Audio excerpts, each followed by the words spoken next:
Welcome to the KuppingerCole Analyst Chat. I'm your host. My name is Matthias. I'm Senior Analyst and Lead Advisor with KuppingerCole Analysts. My guest today is Alexei Balaganski. He is Lead Analyst with KuppingerCole Analysts. Hi, Alexei. Hello, Matthias. Great to be here in the podcast again. So thanks for having me.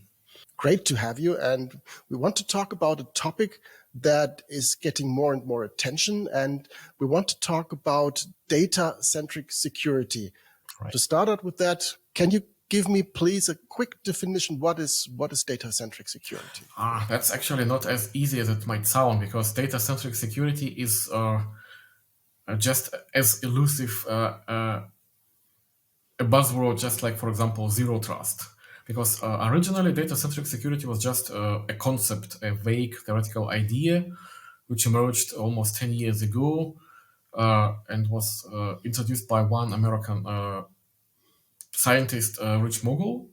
And the original idea was quite simply, data has to be self-defending.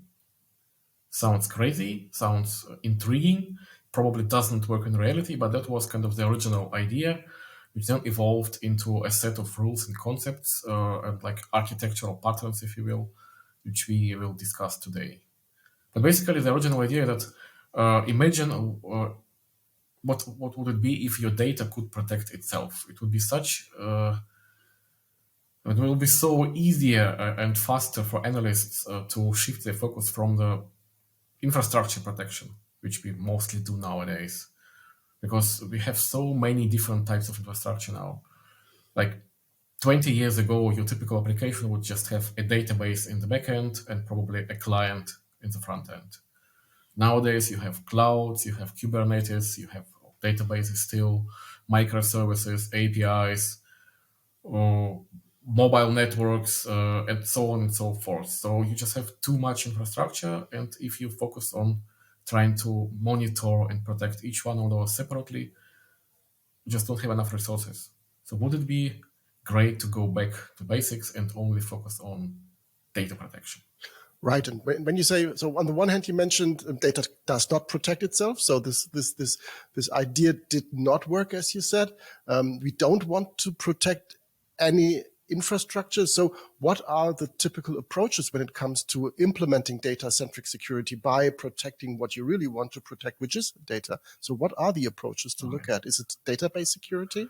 Well, one has to differentiate different kind of use cases. For some areas, it has been done already many years ago, and it kind of works, if unfortunately not adopted everywhere still. For example, if you remember the term information rights management, IRM, it appeared again like a decade ago or something. And the idea was that every time you move around a piece of data, it has to be protected by some kind of a container. Typically, it's just an encrypted file with an attached security policy, and only those users or applications that have a key to decrypt this container can actually do something with the data. This works great. Actually, this, for example, has long been implemented in Microsoft Office applications or Adobe PDFs. You can basically say that this particular document can only be opened by Matthias, and he only can read it but not print it out, or, for example, forward it to somebody else. On that level, data-centric security works wonders. Unfortunately, this is not, it just does not cover all the use cases. Data-centric security is needed, right? Another area where there are some interesting developments nowadays is homomorphic encryption.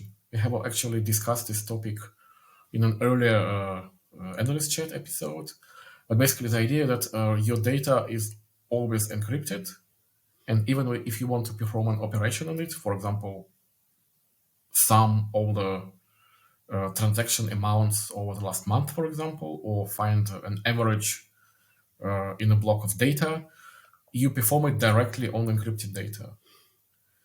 It really kind of involves a lot of complicated mathematics and a lot of distributed computational methods involved, but it actually kind of works nowadays. And some vendors already offer solutions based on that. Again, unfortunately, it only works when we are talking about like connecting large data centers, or maybe doing some transactions between banks and stuff like that.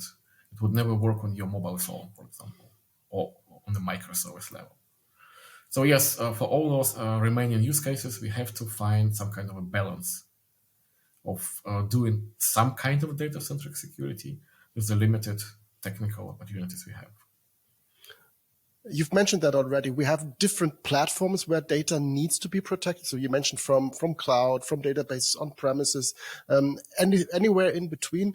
On the other hand, we have these typical status of data being in transit, being at rest and being in use.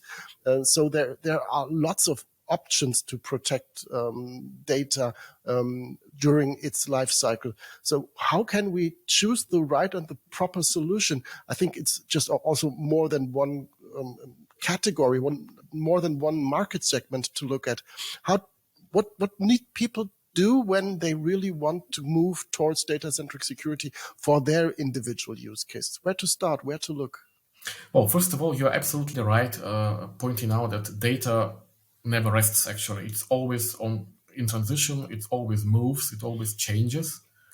It might even kind of be split and then merged later again. It might go through different paths in parallel. So data does not exist in a vacuum. You cannot just protect data once and then sit on it and do nothing else. I mean, you can, but you won't derive any additional value from that data anymore. So the data has to be available all the time for processing, for transmission, and so on. The question is, how do you actually maintain its confidentiality and integrity at any point? Yes, you mentioned that now it's typically kind of it's popular that people differentiate between data at rest, data in transit, and data in use. But from the data-centric point of view, all those states they don't matter anymore. Data is data, whether it's stored in a database, whether it's being sent through an API endpoint, or maybe it's being processed in some encrypted enclave on a cloud server, doesn't matter. So ideally, your data-centric security should work seamlessly across all of those situations. Unfortunately, we are not there yet, by far. Again, there are some edge use cases like homomorphic encryption, which actually do work exactly as I just tried to explain, but it would only work for specific industries and scenarios. Otherwise, we have to be really inventive and probably reuse our existing tools, but in a slightly different combination. But I guess the biggest challenge here is that kind of normally nowadays, you will probably have a team of people whose goal is to secure a database, and a totally different team of people whose job is to maintain the APIs and the networking team and whatever other compliance team somewhere else. And again, this approach is kind of rooted in this historical infrastructure-centric idea. It just doesn't work anymore. So first of all, we have to kind of reorganize our security completely. We have to reinvent it from the organizational point of view. Is there a typical starting point for moving towards data-centric security, or are there typical use cases? I would guess many organizations use something like SharePoint and Teams and Office 365, where they store their unstructured data in large areas which are accessed by many people. If you want to apply data-centric security there, would that be a starting point? Are there solutions for that around? And again, I guess we go back to this idea that data-centric security is actually more than one thing. It's not a technology. It's just the way to approach security, if you will, just like zero trust. Whenever you go shopping for zero trust, you cannot just buy it at once. You have to understand that here you have to implement some new access management controls, and over there you have to add encryption, and here yet you have to have some kind of a point-to-point network tunnel. And all together they form this foundation, the zero trust architecture. The same applies here. Yes, if we are talking about unstructured data like SharePoint, file servers, and so on, there are already solutions which are more or less turnkey, like that Microsoft Office IRM. Unfortunately, they all have their limitations. This is why there is there are whole markets market segments of solutions which only cater to that use case. And there is absolutely nothing wrong in just kind of using those solutions, continue using them. But you have to understand how it fits into the bigger overall security architecture. Because as soon as you are dealing with databases, the relational data, obviously you cannot apply the same technology as you would do for files. And again, you probably have a database which has lots of security controls already. And some of those are maybe 30 years old. And there is nothing wrong with them, per se. But you have to know how they work together. So it all boils down to this idea that you have to have a layered security architecture. Again, this is nothing new. This is the same approach which was developed even before computers existed.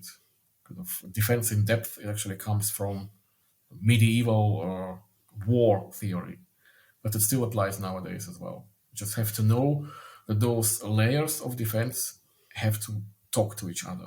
They have to speak the same security language. They have to speak the same access policy language and so on.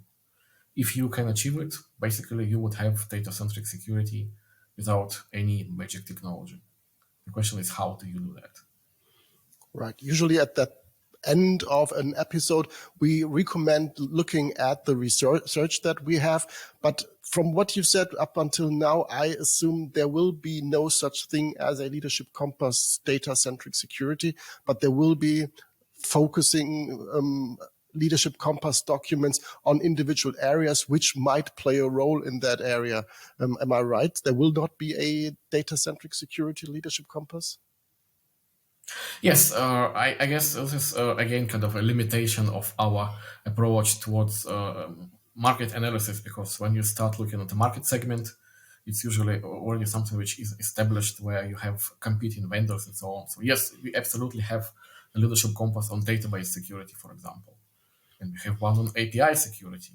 And we have lots of others on endpoint, networking solutions, and of course, a lot of identity-related coverage.